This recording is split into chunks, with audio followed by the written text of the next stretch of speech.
А ў маіх гарадскіх бабуляў і дзядуляў у царкву на Пасху хадзіў дзед.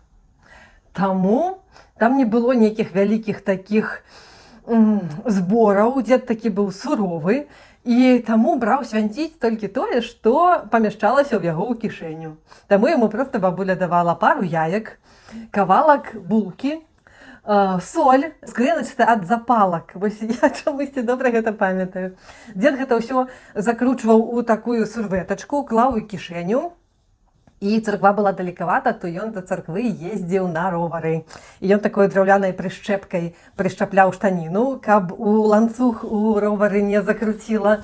Сядаў на ровар такі суровы, сур'ёзны і ехаў да царквы. А потым прыязджаў ужо, і ўсё гэта раскладвалі на стале, і трэба было ўсім абавязкова з'есці па кавалачку чаго-небудзь свянцонага для пачатку, ну а потым ужо і елі ўсе тыя смакоткі, што прыгатавалі да свята.